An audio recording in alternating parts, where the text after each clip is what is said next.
in a lot of Australian novels, First Nations people are actually side characters. In this novel, they are wise, they have that tapestry of their culture, and they become teachers for this young white bloke that comes to the Outback. Welcome back to the My Future Business Show. It's Rick Nusky. Once again, as always, so thankful to be your host. It's just wonderful having an opportunity to get in front of some great people doing some wonderful things with their businesses, with their books. And with that being said, on today's show, I have the pleasure of welcoming author Paul Rushworth-Brown. Welcome to the show, Paul. Thanks, Rick. Glad to be here. Yes, thank you for joining me once again. Now, you and I are going to be talking about the creative and personal journey behind your novel called Outback Odyssey and how it grew from a difficult moment in your own life into a story that's now gaining worldwide attention. But along with that, Paul, we're going to also look into your work with the Pararoos, Aboriginal studies, and building a brand around unconventional stories. That is a mouthful I got there. You have done your homework. I certainly have. Absolutely sure and certain. So where are you calling in from today, Paul? Sydney. Sydney. Is that home for you? Yeah. How's the weather going there today, mate? It's really hot. Is Very it? hot. Oh, yeah. Wow. Look, it's hard to tell what the weather's going to do nowadays. That's for sure and certain. Yeah, it's I'm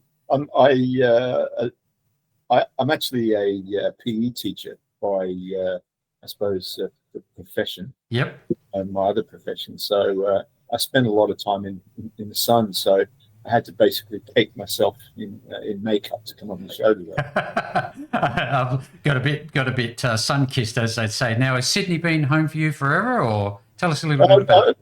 No, I moved here in 82 when I was about 18. Came over to see my father, who was a Yorkshireman who came out to Australia in the early 50s. And that's, I suppose, in a very roundabout way, just the start of Outback Odyssey is loosely based on his journey. Fantastic. We're going to talk about that momentarily. But tell me, in Sydney, for those who don't know about Sydney, which I find hard to believe, what do you love about Sydney? Oh, what's not to love? Move up here from Adelaide. Yeah, well, look, my wife works for a fairly well-known chocolatier, so she's always in New South Wales saying, well, I'm thinking about it. Let's go to Manly Beach or Bronte or wherever, somewhere like that. It is an absolutely beautiful place. Now, you talked about being a PE teacher, Paul. Is that something that you do personally still? Do you get involved with sports or do you have any hobbies? Yeah. Well, I've been teaching for 25 years. Mm-hmm. And I actually went to university for my coaching. Right. Because I was working for Football Federation Australia and Football New South Wales. And I was a head coach of one of the New South Wales teams. And then I thought, well, why not do the extra year? And what coaching can be like. It's quite volatile. 1 minute you're in, 1 minute you're out. So I decided to do the extra year of grad dip ed and did quite well. And the Department of Education targeted me straight out of uni. So the great thing about it was I could coach, because I was coaching national teams and state teams. I could actually coach and be a PE teacher. That's fantastic. And get paid for both. I love it. I tell you what, if you can do something that you're interested in, you never work a day in your life, do you? No. Well, I just wonder, Paul, with all of that being said, do you have much time for a social life? I know you're fairly busy, and if you do you go out? Do you have a meal? What do you like to eat? Yeah, cool. Of course, yeah. We live in Leichhardt, my wife and I, so there's fantastic Italian restaurants around. And obviously go down to the city every once in a while, Darling Harbour, seafood. What's not to love about Sydney? Not to love? I tell you what, lucky you, I tell you. Now, tell me, if we go back a little bit, you talked about an upbringing of sorts in the introduction. Tell us what life was like growing up when you were, I guess, overseas. Well, I grew up in until the age of 10, I grew up in England, in Maidstone, in Kent. And Maidstone is only known for two things, the Olympic-sized swimming pool and the jail.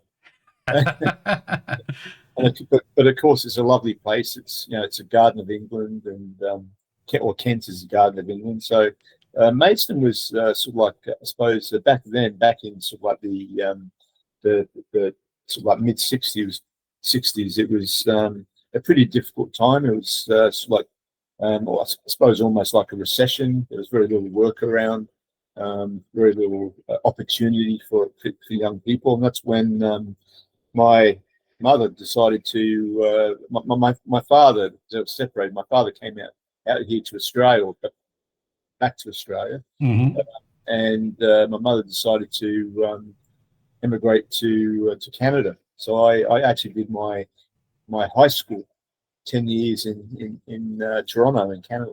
Yeah, wow.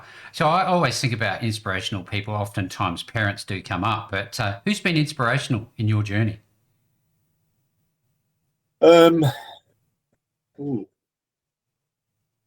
my, I remember my mother always saying that. I mean, she left school when she was about 14. Mm. And, my whole sort of like, I suppose, background and is very sort of like working class.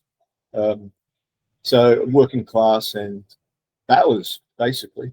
And my mother, I've been sort of like motivated and influenced by many people. But I remember as a child, her sort of like saying, "Paul, I want you to do better than what I did, and I want to see letters behind your name."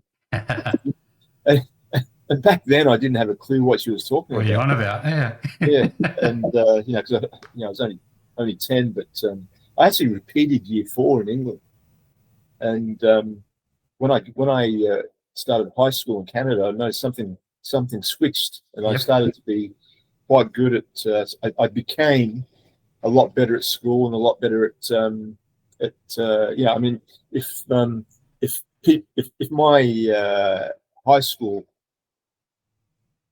mates knew that I was a high school teacher and a publisher of 4 books, they'd be absolutely What? shocked.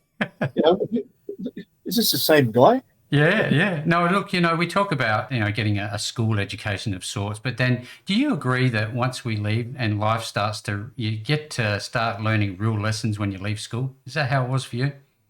Oh yeah, look, I mean, I went to university quite late. I Yep. already had a wife and 3 children when I went to university, and so but my earliest sort of like adolescence was, as I say, I suppose one of the main people that I was influenced by was my best mate growing up, whose name was Gabriel Baldassera, and the high school that I went to was like 75% Italian, and he was such an influence on my sort of like, I suppose, my adolescent life. I mean, we were all almost like brothers, Yep. and I suppose from coming from repeating year 4 to going to doing well in high school and then obviously in university, I'd say it would be a Yeah. lot because You've of him. you've done a lot, certainly, for sure. And so now we talked about being inspirational or having inspirational people around us, Paul, but what about your kids? What do you hope to leave them in terms of knowledge, wisdom, I guess you'd call it?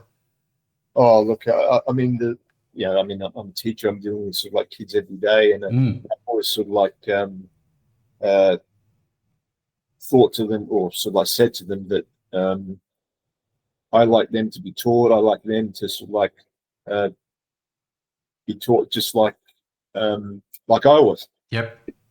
and be down to earth, be a good role model, a good citizen, and teach your own kids. I mean, they're all grown up now. I mean, Of my course. eldest is a lawyer, and she's 35, 36, and 36 now, Yep. 2 children. And she always used to say to me, when I have my own kids, I'm going to bring them up like you brought us up. That's beautiful. So, yeah. Yeah. Well, obviously, you've set some really strong foundation there, and it's a credit to you. Now, I know, obviously, being so busy, what's your day look like? Do you get up early to get ready? Do you do any writing along the way? How's it unfold for you? Okay, so at the moment I'm working 4 days a week, Yep. and it's only because I'm old. That's a And beautiful place to be.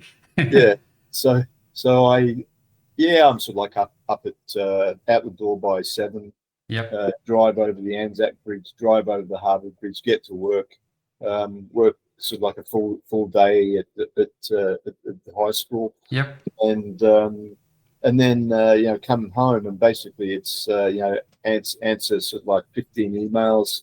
Luckily, I've got a publicist Haley Brown, who's actually my daughter, who sort of like takes a lot of the pressure off me, and she deals with all the I suppose all the marketers and the people that sort of like try to contact me, Mm. and basically weeds out the scammers and all that type of thing. Then I've got another person, Amanda Smith, who is actually in control of Down Under interviews. Ah, yeah. That's So she looks after all that. Well, that's excellent. To have a good team in the corner obviously makes your life better. But I'd love to, just for the sake of, I guess, context, ask you a little bit about a mindset because you're obviously very busy. Do you get much time to separate, your thoughts about being an author and continuing writing? And how hard do you find it to separate? I'm a teacher right now, but as soon as I leave, I'm starting to think about writing. Is that a battle for you? Um, I mean, I've been a published author for over going on six years now. So, Mm. um, you know, being an author is a is is a hard slog, Yep. and a lot of the work that I do, as I say, if I didn't have two people that help me along the way, I don't know how I do it. Oh, I can imagine that. Well, being a published author myself, it certainly is a task to do it on your own. But I'd love to, if we could, for the sake of context, start to talk about your background teaching Aboriginal studies. Tell us a little bit about that. What a fascinating journey. Yeah, well, I mean, the thing is that every faculty in in Australian high schools should have some sort of Aboriginal content in it. Yeah. So in every faculty, there are certain outcomes that we have to achieve related to Aboriginal studies. Yeah. So with PDHPE, we play old First Nation or Aboriginal games, and through that we sort of like teach a little bit about Aboriginal culture and that type of thing. And same with English, they'd have a similar thing. But there is a senior course in Aboriginal studies, and I don't teach that. But Mm. as I say, as Australians, we actually teach. We have to teach Aboriginal culture and First Nations in each of the faculties that we work in. Well, it seems to be fairly well intertwined now. You see it at sports events, you see it at Welcome to Country, you see it getting out there. Do you think the message is getting through to people about the Yeah, importance of Indigenous groups? look, I suppose that's one reason why I wrote the novel. I mean, it's my fourth novel, and I really wanted this fourth one to mean something. And after the referendum in 23, I was a little bit disappointed. Look, I mean, I think that the referendum Mm. was was uh, was not a turning point.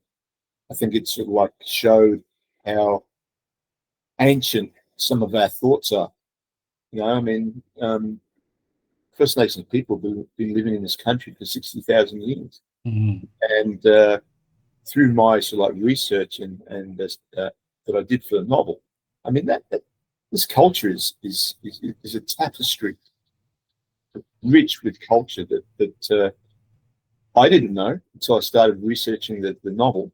Yeah. And I think the novel actually holds up a mirror to Australians. Um, and it's extremely popular over in the US. Mm.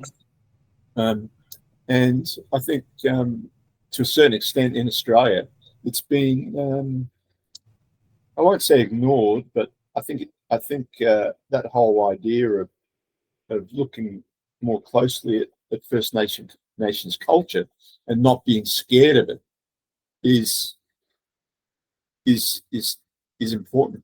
Absolutely. I wonder if your background in education and coaching and training and all these sorts of things, how does that influence your writing style? Has it helped? I think experience helps. Yeah. I think experience is really important, and obviously, being an old man like I am, you know, there's been a lot of lived experience in my life that I've allowed to help shape my writing. Mm-hmm. And I think no, look, I think sorry, that's I yeah, love it. sorry, that's my dog, I love it. What sort of dog you got? Cavoodle. Oh, there you go. I'm sure you can edit that out. I look But through anyway, the yeah, magic of technology. what were we up to? I was just talking about how your, I guess, your education, coaching, and teaching influences possibly your writing style. Yeah. No, teaching, probably the research side of it. Yeah. Obviously, with this novel, I had to do a hell of a lot of research, and obviously, I'm not talking for First Nations people. I'm expressing um, sentiment, and obviously, I had to research a lot of databases and a lot of. I had to go back through sort of like old sort of like PhD papers from the 1800s and that type of thing. So that research part of it, I think, was important. And obviously, I wouldn't have been able to do that if I hadn't been a teacher and gone to uni and all that type of thing. In academia. Yeah. So the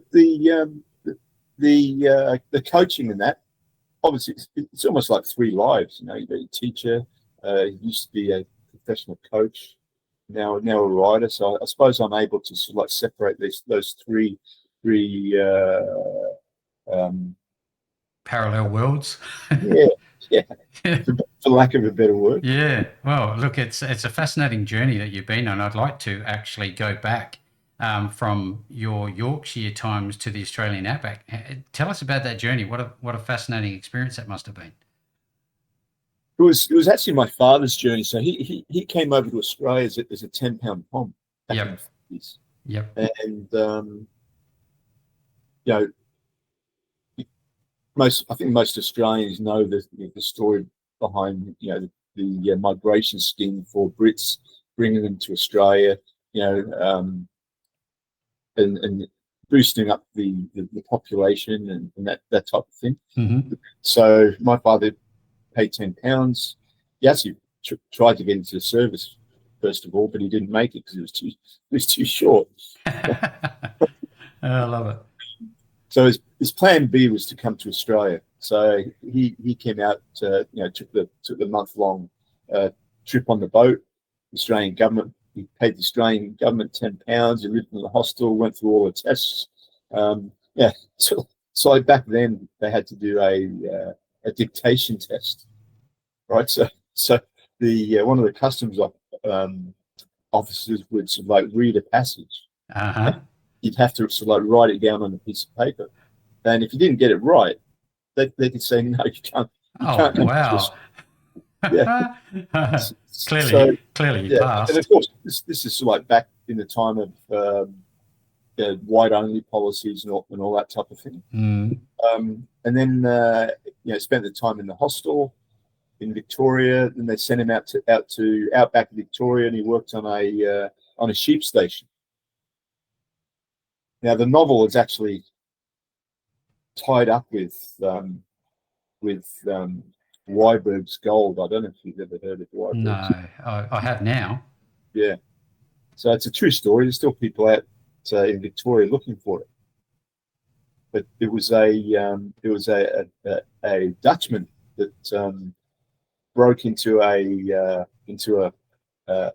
strong box and stole all the the gold out, but was bound for Colombia, and then he disappeared into the bush, and they never found all the gold. They never found all the gold. Oh, thanks for coming. Yeah. So as I say, there's still people out there looking for it. Yeah, wow, fantastic. I know that there was a difficult moment in your life that actually sparked Outback Odyssey. Tell us a little bit about that. Oh. Okay, so I just to give you some sort of aspect to it. Yes, please. Outback Odyssey has 2 layers.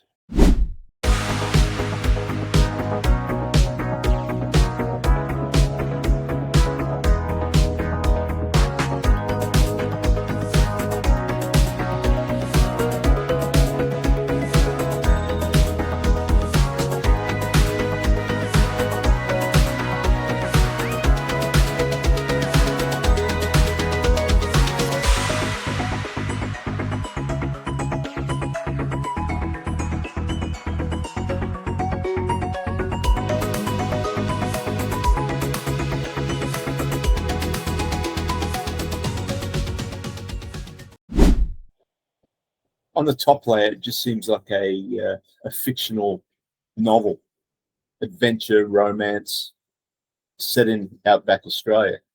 It's allegorical, so in other words, there's a lot of symbolism in there. So in other words, underneath that, it's allegorical about the silence that have been handed to First Nations people about like respecting their culture, but only those discerning readers will pick up on that. And that when the 23 referendum stopped First Nations people from having a say in the Constitution, I sort of like had a lot of empathy for that. And the reason why I had empathy for that was because a number of years ago, I was sort of like the head coach of the Pararoos, the national Paralympic football team, and at that time they came out with, or the Australian Sports Commission came out with a Winning Edge program, which said that you'll only be funded if you're top 10 in the world. Oh. And yet we were top 10 in the world. Yep. And they basically tried to get rid of the program. So anyway, to make a long story short, I actually went to the media and said, look, this is unfair. It was on the project. It was on ABC. It was out there. Yeah, it was out there. Very, very busy time. Anyway, what happened was, after sort of like I set up a link on change.org.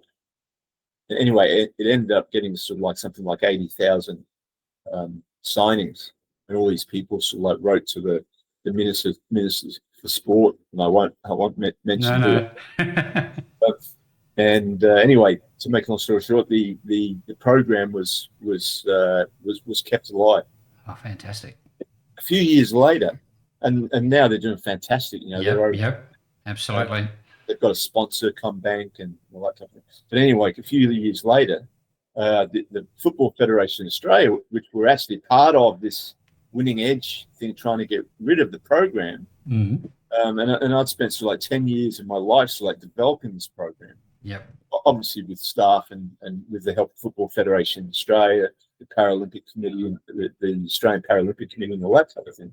Anyway, a few years later, they did a documentary on the Pararoos, the start, and where it was going, what it was about, and even though I'd actually named the Pararoos to a journalist in Darwin when we had an international up in Darwin, spent 10 years of my life sort of like developing players, setting up the program. Committed, yeah. My name wasn't even. You're joking me. It wasn't even mentioned in the documentary. That's crazy. And some of your listeners might be thinking, "Oh, why don't you have a cry, Brown?" I can understand it. And why are you being annoyed about that? Yeah, and that's fine. But the link between that and Outback Odyssey is the fact that I had empathy for First Nations people when they were silenced by the referendum, and I had been silenced by the power brokers of with regard to the Pararoos. So that's where that whole issue of silence and stopping people from having a say, and all that type of thing, so that sparked my interest in writing this novel, that I wanted it to mean something. Outback Odyssey. So I guess we talked about motivation just briefly a lot earlier, but did that experience motivate you more? Did you enjoy writing the book after that point, or was it because you were a bit let down? Look, I was that was fine. I've been with the program for 10 years. Kyler Mert, who was my assistant coach back then, is now the head coach of Pararoos. They're doing really, really well, and I'm really, really happy. So I suppose it just created a spark for the meaning and the allegorical themes behind Outback Odyssey. Did it affect? Is there anything about that closely related to Outback Odyssey? No, but it was a spark that started the fire.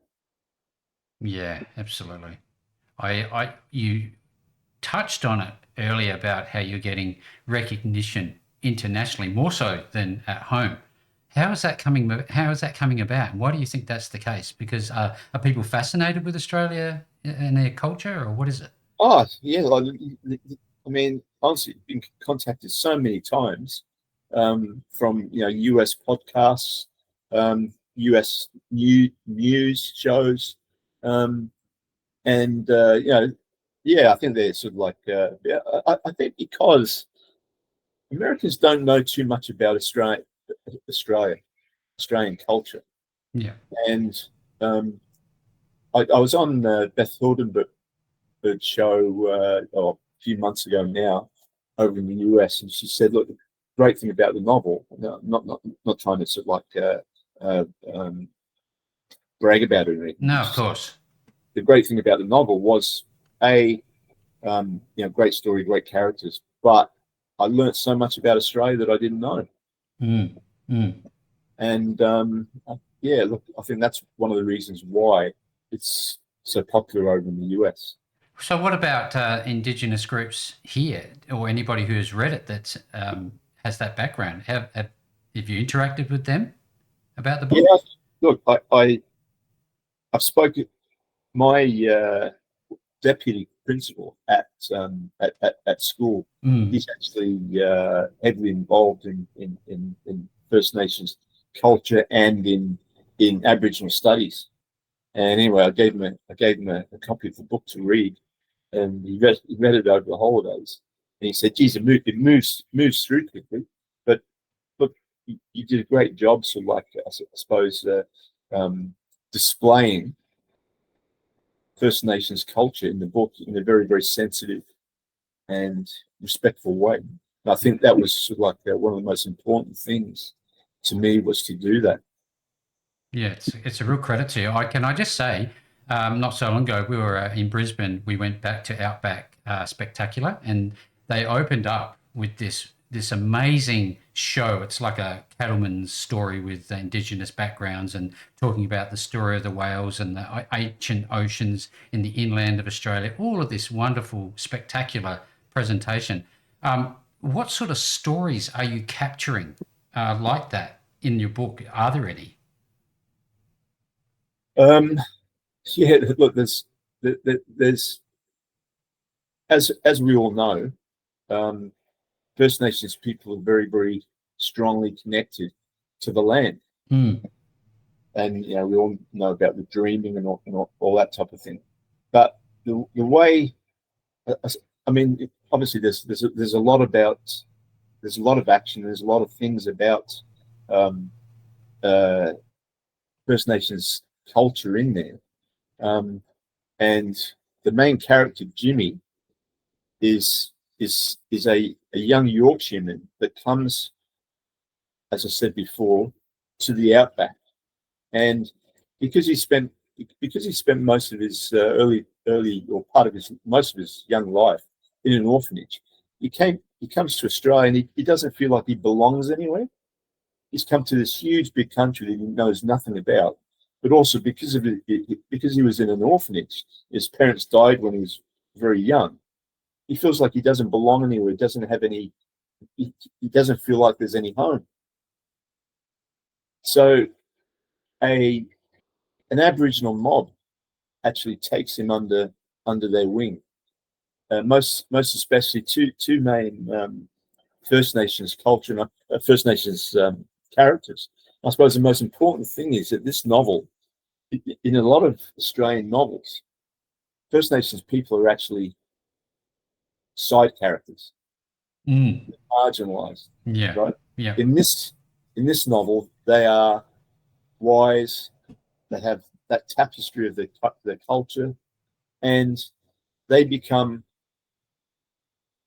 teachers for this young white bloke that comes to the outback, and they teach him how to survive in the outback. And I suppose what it does is it actually, as I said before, it actually holds up a mirror to Australians to say, are we right in the way that we're feeling about First Nations culture? This young man came from England, and rather than sort of like turning his back on it, he actually embraced it, and through that became a better person and became very, very respectful. And obviously, I don't want to give too much away, but through that, he actually becomes part of the mob. That's all I'm going to say. Yeah, no, look, I can understand that there's, like you touched on before, a tapestry of things that are going on inside this wonderful book. Now, what was, in terms of the promotional aspects, did you have any challenges there, or did your team take care of all of that? How did that unfold? Haley and Amanda take care of all that. Been fantastic. Yeah. They're really, really good. They just, it's all over social media. It's all over various podcasts and shows in the US. The Chris Voss show, Kimberly Cloud show. Here, there, and everywhere. Yeah. Fantastic. Now, I know that sometimes things can go a bit quiet in the industry. How do you stay creatively disciplined in those times when things get a bit slow for you? With regard to writing, or with regard to writing? Oh, look, I've had writer's block maybe once in my life. My writing style is basically just it's like a movie. Yep. Moving before my eyes, and all I do is transfer that movie onto a bit of paper. Yep. So is that a morning thing for you? Are you better in the morning, or is it when the time grabs you? No, mostly in the morning. Yep. Mostly on my Wednesday off. Of course. Obviously weekends. Yep. My wife got so sick of it, she did a PhD. So she used to call herself an author's widow. Oh, yes. So it's funny. I'm familiar with that sort of situation. Out of all the books you've written, Paul, do you have a favourite?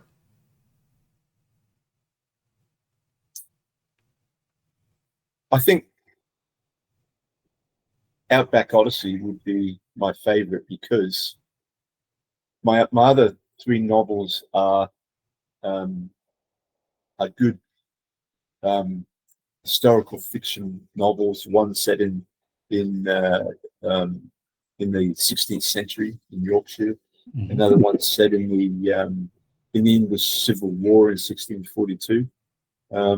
Basically, like families and peasants or simple people being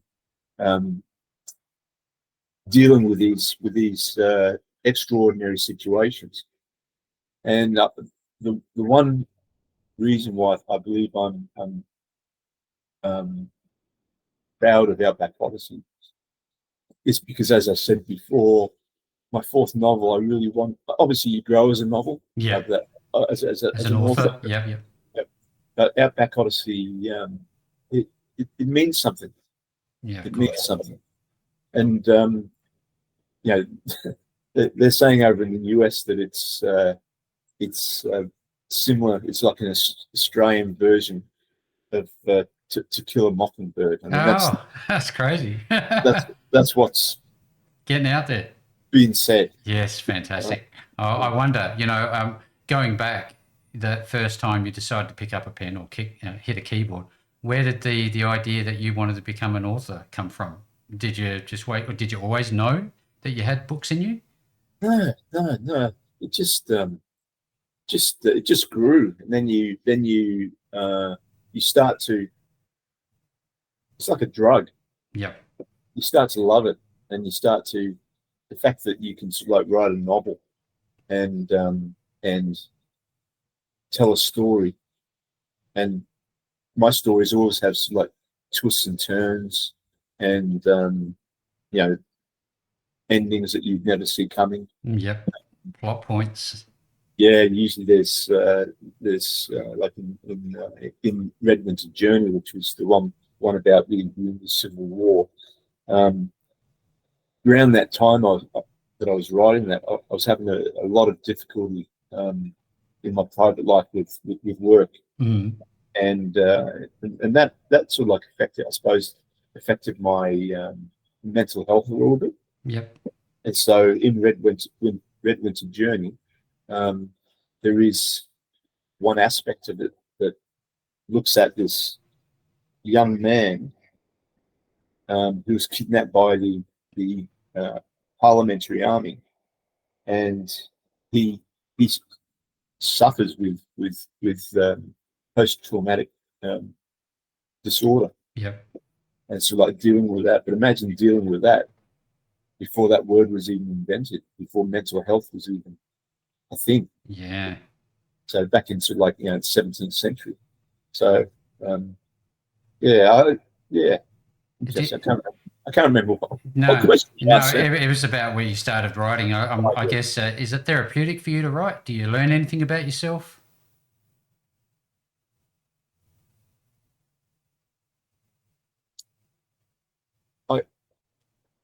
I don't think I learn much about myself. I think I learn more about our species, humans, and how humans over the centuries have dealt with different things, and how, I mean, when you think about it, this is probably getting off the topic of Outback Odyssey a little bit, but when you think about it, it's something like 40% of us actually come from peasants. Yep. Ancestors were peasants. And a lot of, I suppose, historical fiction novels are based on lords and ladies because they weren't illiterate, whereas peasants, where my ancestors come from, they were illiterate. Yep.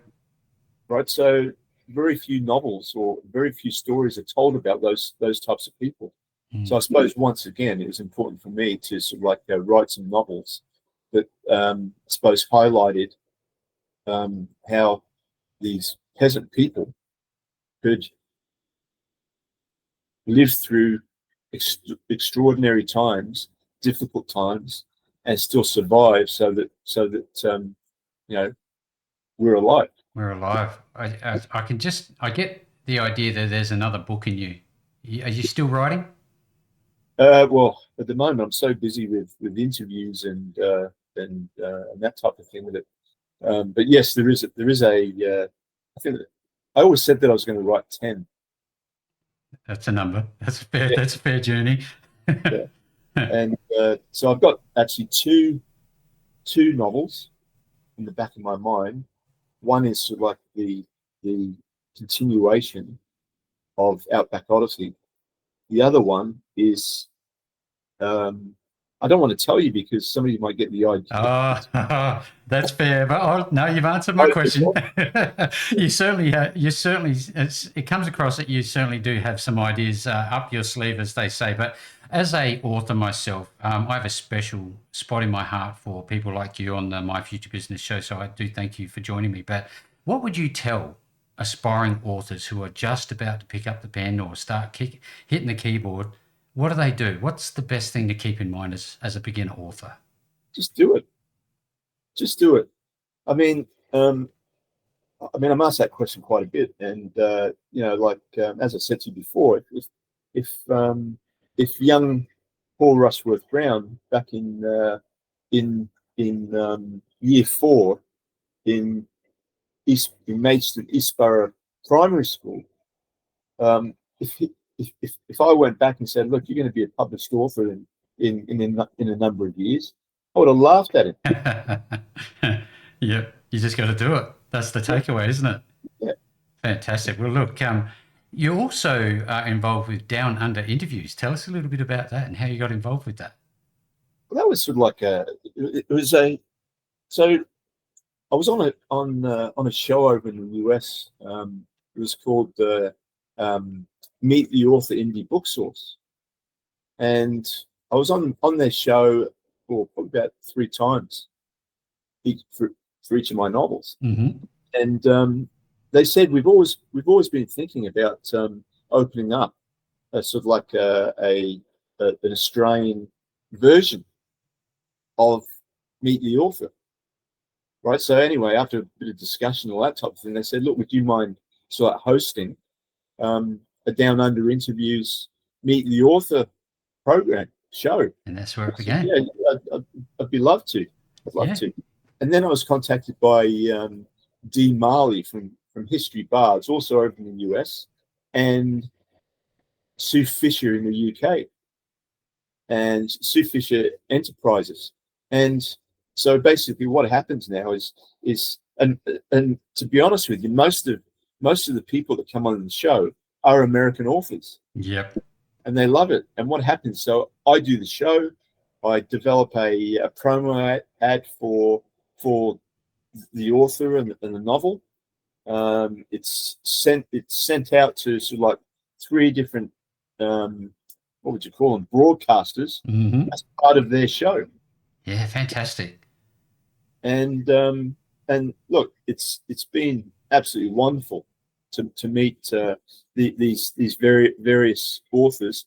I mean, there's been a few Australian. Laurie Brink, she came on the show once, and of course, all her promo ad and that was done. She's been on it twice actually, mm-hmm. and obviously that exposure for an Australian author over in the US and the UK is invaluable. It's powerful stuff, absolutely. But talking about powerful things, I know that there's going to be a lot of people who have listened to this. I guess it's just this little bit of insight into Outback Odyssey are going to want to know more, going to want to get their hands on this wonderful book, as well as your other books for that matter. Where are they going to find you and connect with you?